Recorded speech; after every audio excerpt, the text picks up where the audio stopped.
Welcome back to the next installment of our series titled Faith versus Indoctrination. We have already taken a look at the Charlie Kirk interview in which he, as a young high school student, had begun to challenge the curriculum found in the textbooks that he was subjected to during his formative years. For nearly 2 centuries, America's schools were places where the Bible was not only respected, it was read, memorized, and used as a moral compass for the next generation.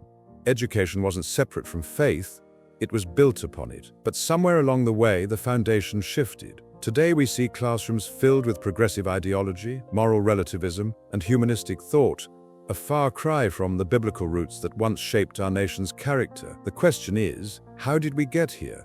To understand today's cultural crisis, we have to look back. The unraveling didn't happen overnight. It began quietly in the late 1800s, when educational reformers like Horace Mann began to promote non-sectarian public education, moral values without the Bible. Around the same time, Charles Darwin's theory of evolution challenged the authority of Scripture and redefined truth as something merely scientific, not spiritual.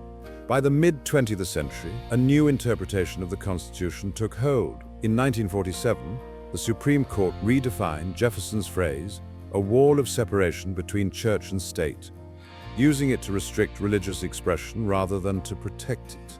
Then came 1962 and 1963, landmark years when prayer and Bible reading were banned from public schools. From that moment forward, God was no longer welcome in the classroom. In the decades that followed, the rise of secular humanism filled the moral void, replacing divine truth with human reason.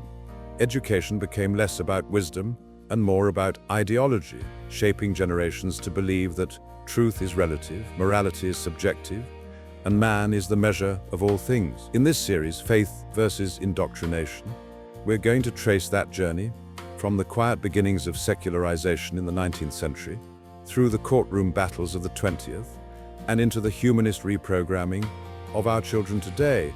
We'll examine how political agendas, globalist ideals, and moral relativism have reshaped our schools, and more importantly, what we as believers can do to reclaim biblical truth in the next generation. Because if we don't understand where the indoctrination began, we'll never know how to stand against it today. Don't forget to subscribe to the Gospel Vault for more from our Faith versus Indoctrination playlist, where we bring biblical clarity to the confusion shaping our culture.